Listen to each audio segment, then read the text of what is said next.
നമ്മളിപ്പോൾ ഇന്നിപ്പോൾ വരയ്ക്കാൻ ഉദ്ദേശിക്കുന്നത് ഒരു റഫായിട്ടുള്ള ഒരു സ്കെച്ചാണ്, ഒരു വുമൻ്റെ സ്കെച്ചാണ്. അതിൽ ശരിക്കും നമ്മൾ റെഫറൻസ് നോക്കണില്ല, നമ്മൾ ഏകദേശം ചുമ്മാ ഒരു ലൂമിസ് മെത്തേഡാണ് യൂസ് ചെയ്യുന്നത്. അത് അതിൻ്റെ സ്ട്രക്ചർ കണ്ടപ്പോഴത്തേക്ക് മനസ്സിലായിട്ടുണ്ടാവുമല്ലോ.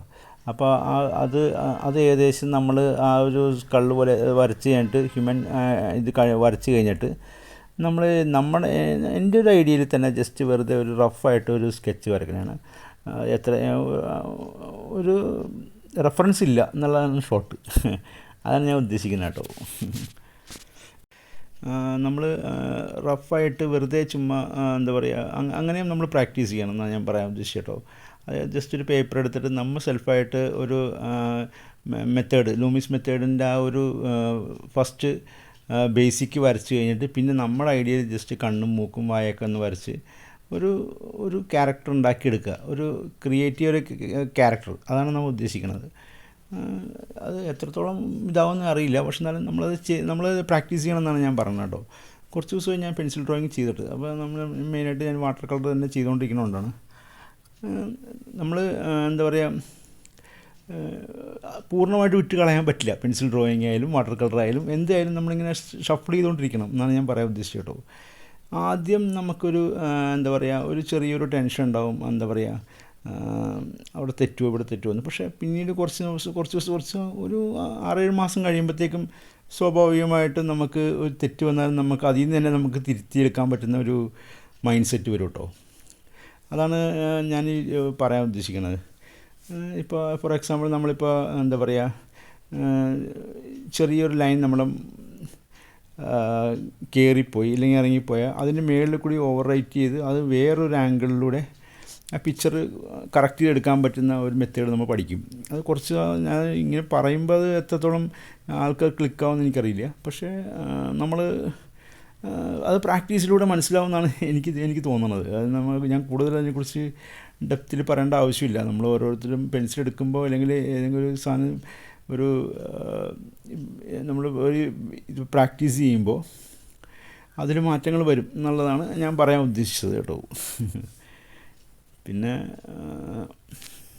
ഞാനിപ്പോൾ 2 കാര്യങ്ങൾ സ്പെസിഫൈ ചെയ്യുന്നുണ്ട്. ഒന്ന്, നമ്മൾ പ്രാക്ടീസ് ചെയ്യുക. ഏത് സബ്ജക്റ്റ് ആണെങ്കിലും നമ്മൾ ഇതാണെങ്കിലും പ്രാക്ടീസ് ചെയ്യുക. എപ്പോഴും മോട്ടിവേറ്റഡ് ആയിട്ടിരിക്കുക എന്നുള്ളതാണ് ഫസ്റ്റ് കണ്ടീഷൻ. സെക്കൻഡ് എന്ന് പറഞ്ഞാൽ നമ്മൾ ഈ ആർട്ട് ഫീൽഡുള്ള അത് സംബന്ധമായി കണക്ട് ചെയ്തിരിക്കുന്നവരാണെന്നുണ്ടെങ്കിൽ ട്രാവലിങ് മസ്റ്റായിട്ട് ചെയ്യണം എന്നാണ് ഞാൻ പറയുന്നത്. മസ്റ്റായിട്ടും ചെയ്യണം. കാരണം നമ്മൾ പുറത്തിറങ്ങുമ്പോഴാണ് ആ കളർ വേരിയേഷനും കാര്യങ്ങളൊക്കെ നമ്മൾ ശ്രദ്ധിക്കുക. പണ്ട് ഞാനിതൊന്നും നോക്കൂലായിരുന്നു കേട്ടോ. പക്ഷേ ഇപ്പോൾ പുറത്തിറങ്ങുമ്പോൾ ഇലയുടെ കളറ്, പിന്നെ അതുപോലെ പൂക്കളുടെ കളറ്, പൂക്കളൊക്കെ വരച്ച് ഇടാറുണ്ട് ഷോർട്സിൽ. അപ്പോൾ ഞാൻ പറഞ്ഞ പൂക്കളുടെ കളറ്, പിന്നെ എന്താ പറയുക, മണ്ണിൻ്റെ കളറ്, പിന്നെ അങ്ങനെ നമ്മൾ വളരെ നിസ്സാരമായ കാര്യങ്ങൾ ഞാനത് മോണിറ്റർ ചെയ്യേണ്ടത് ഞാൻ നോക്കുന്നുണ്ട്. ശരിയാണ്, അത് ചെറിയ. പിന്നെ അതേപോലെ കഴിഞ്ഞ ദിവസം ഇങ്ങനെ വെറുതെ എൻ്റെ മുമ്പിൽ കൂടി ഒരു കാർ ഇങ്ങനെ ഫ്രണ്ടിൽ കൂടി പോയി. അപ്പോൾ ഞാൻ പെട്ടെന്ന് നോക്കിയപ്പോൾ ശരിയാണ്, നമ്മളിപ്പോൾ ചില ട്യൂട്ടോറിയൽ ഞാൻ കേട്ടിട്ടുണ്ട് എല്ലാം ഒരു ഷേപ്പിൻ്റെ ഇതാണെന്ന്. ഞാൻ നോക്കിയപ്പോൾ ആദ്യം ഒരു റെക്റ്റാങ്കിൾ, പിന്നെ ഒരു ചെറിയ റെക്റ്റാങ്കിൾ, പിന്നെ ഏറ്റവും അടിയിൽ ചെറിയൊരു ട്രയാങ്കിൾ പോലെ. അപ്പോഴത്തേക്കും കാറിൻ്റെ ഷേപ്പായി കേട്ടോ. അപ്പോൾ ഞാൻ പറഞ്ഞു വെച്ചാൽ നമ്മൾ ആ ഒരു ലെവലിലേക്ക് നമ്മൾ കൊണ്ടുവരിക എന്നാണ് ഞാൻ പറയുന്നത്. നമ്മൾ എന്താ പറയുക, ഇമ്പ്രൂവ്മെൻ്റാണ് ഞാൻ പറയാൻ ഉദ്ദേശിക്കുന്നത്. നമ്മൾ ഓരോ വ്യക്തികളിലും മാറ്റങ്ങൾ വരണമല്ലോ. ഒരു വിഷയം നമ്മൾ നോക്കുമ്പോൾ അതിൽ ഷേപ്പ് കണ്ടെത്തുക എന്നിങ്ങനെ കുറേ ട്യൂട്ടോറിയൽ ഞാൻ കണ്ടു. പക്ഷേ ഞാൻ അത്രയും നോക്കിയില്ല. പിന്നീട് ഞാനത് ശ്രദ്ധിക്കുമ്പോഴാണ് ഇത് മനസ്സിലാവുന്നത്. വളരെ എളുപ്പത്തിൽ നമുക്കത് ക്യാച്ച് ചെയ്യാൻ പറ്റുന്നുണ്ട്. ചെറിയ കാര്യങ്ങളാണെങ്കിൽ നമുക്കത് ക്യാച്ച് ചെയ്യാൻ പറ്റുന്നുണ്ട്. ഇപ്പോൾ ഒരു സോഫ സെറ്റ് വരയ്ക്കണമെങ്കിൽ, അല്ലെങ്കിൽ എന്തെങ്കിലും ഒരു ഇത് വരയ്ക്കണമെങ്കിൽ അതിൽ ഒന്നില്ലെങ്കിൽ ഒരു റെക്റ്റാങ്കിൾ, അല്ലെങ്കിൽ സ്ക്വയർ, അല്ലെങ്കിൽ സർക്കിൾ, അല്ലെങ്കിൽ എന്താ പറയുക, ലൈൻസ്, ഇത് കമ്പൽസറി ആയിട്ട് ഉണ്ടാവും. അപ്പോൾ അത് നമ്മൾ കുറച്ചും കൂടി എന്താ പറയുക, നമ്മൾ സ്പ്ലിറ്റ് ചെയ്യുക എന്നുള്ളതാണ് എനിക്ക് തോന്നുന്നത്. ഒരു ഡ്രോയിങ് കിട്ടിക്കഴിഞ്ഞാൽ അത് സ്പ്ലിറ്റാക്കി നോക്കുക. ഒരു എന്താ പറയുക, ചെറിയ ഭാഗങ്ങളായിട്ട് ആ ഭാഗങ്ങൾ ഏത് ഷേപ്പിലേക്ക് മാറുന്നുണ്ടെന്ന് നോക്കുക.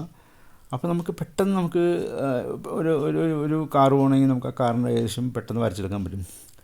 ആദ്യം ഞാനിങ്ങനെ എൻ്റെ ആദ്യത്തെ ഷോർട്സിൽ ഞാൻ കാർ വരയ്ക്കാറുണ്ടായിരുന്നു. കാർ വരയ്ക്കുമ്പോൾ ശരിക്കും പറഞ്ഞാൽ നമ്മളൊരു കാർ നോക്കിയിട്ട് അതേപോലെ ലെങ്ത്ത്, അതേപോലെ ഷേപ്പ്, അങ്ങനെയാണ് ചെയ്യണത്. പക്ഷെ ഇപ്പോൾ അതിൻ്റെ ആ കാഴ്ചപ്പാടിൽ നിന്ന് മാറി ഞാൻ മാറി എന്നാണ് ഞാൻ പറയാൻ ഉദ്ദേശിക്കുന്നത്. അപ്പോൾ നമുക്ക് ചെയ്യാവുന്നത് വെച്ചാൽ ഇപ്പോൾ അതിൻ്റെ ആ ഒരു ഷേപ്പ്, മേളിൽ എന്ത് ഷേപ്പാണ്, അതിൻ്റെ തൊട്ടടിയിൽ ചെറിയൊരു ഡാർക്ക് കൊടുത്ത്, പിന്നെ അതിൻ്റെ അടിയിൽ ചെറിയ വേറൊരു ഷേപ്പ്, അതിൻ്റെ അവിടെ കുറച്ച് ഷെയ്ഡ് പോലെ കൊടുത്ത്, പിന്നെ അതിൻ്റെ അടിയിൽ ചെറിയൊരു വേറെ ട്രയാങ്കിൾ വരെ വരുന്നു, പിന്നെ ലൈറ്റിൻ്റെ അവിടെ ചെറിയ സ്മോൾ 2 ട്രയാങ്കിൾ, അങ്ങനെ നോക്കുമ്പോൾ കാറിൻ്റെ ബാക്ക് സൈഡായിട്ട് മാറും നമ്മൾക്ക്. അപ്പോൾ എനിക്ക് പറയാനുള്ളത് വെച്ചാൽ നമ്മൾ ഭയങ്കരമായിട്ട് നിരീക്ഷിക്കണം എന്നാണ് ഞാൻ പറയാൻ ഉദ്ദേശിക്കുന്നത്. ഈ നിരീക്ഷണത്തിലൂടെ നമുക്ക് ഭയങ്കരമായിട്ട് നമുക്ക് കുറേ പഠിക്കാൻ പറ്റും. നമുക്ക് വരച്ചില്ലെങ്കിലും നമുക്ക് ആ ബ്രെയിനിൽ നമുക്കത് ഫീഡ് ചെയ്ത് വെക്കാൻ പറ്റും. ഇന്ന കാര്യങ്ങൾ ചെയ്താൽ ഇന്ന് പെട്ടെന്ന് നമുക്ക് റിസൾട്ട് കിട്ടും എന്നുള്ള ഇത് വരും. പിന്നെ ഈ ഡ്രോയിങ്ങിനെ കുറിച്ച് ഞാൻ വലിയ ഡെപ്തിൽ പറയേണ്ട ആവശ്യമില്ല. എന്താ പറയുക, ഞാനും ഒരു പ്രാക്ടീസ് ചെയ്യുന്ന ഒരാൾ തന്നെയാണ്. എനിക്കങ്ങനെ കൂടുതൽ അതിനെക്കുറിച്ച് എക്സ്പ്ലെയിൻ ചെയ്യേണ്ട ആവശ്യമില്ല. കാരണം നമ്മളെല്ലാവരും എന്താ പറയുക, ഓരോ ഇത് ചെയ്യുന്ന ആൾക്കാരാണ്, അല്ലെങ്കിൽ കാണുന്ന ആൾക്കാർ ഏതെങ്കിലും ഒരു വിഷയത്തിൽ പഠിക്കുന്നോ അല്ലെങ്കിൽ മോണിറ്റർ ചെയ്യുന്ന ആൾക്കാരായിരിക്കാം. അപ്പോൾ നമ്മൾ ഇത് ചെയ്യേണ്ട ആവശ്യമില്ല. പക്ഷെ ഞാൻ പറഞ്ഞ ഇങ്ങനെ ചെറിയ കാര്യങ്ങൾ കോമൺ ആയിട്ട് ശ്രദ്ധിക്കേണ്ട കുറച്ച് കാര്യങ്ങളുണ്ട്. അത് നമുക്ക് ചെയ്യാൻ പറ്റുന്നതാണ് ഞാൻ പറയാൻ ഉദ്ദേശിച്ചത് കേട്ടോ. ഞാനിപ്പോൾ ഏകദേശം പറഞ്ഞത് ക്ലിയർ ആയെന്ന് എനിക്ക് തോന്നുന്നു. അപ്പോൾ അത് ഒന്ന് ഫോക്കസ് ചെയ്യുക, അതൊന്ന് ശ്രദ്ധിക്കുക കേട്ടോ. ഓക്കെ, നമ്മൾ ഏകദേശം തീരാറായിട്ടുണ്ട്. ഞാനിത് റഫായിട്ടാണ് വരച്ചിരിക്കുന്നത്. ഓക്കെ, ശരി. റെഫറൻസ് ലൂമിസ് മെത്തേഡ് വഴി നമ്മൾ ഇന്നൊരു ചെറിയൊരു പിക്ചർ വരച്ചേക്കാണ്. ഇഷ്ടപ്പെട്ടവർ ലൈക്ക് ചെയ്യുക.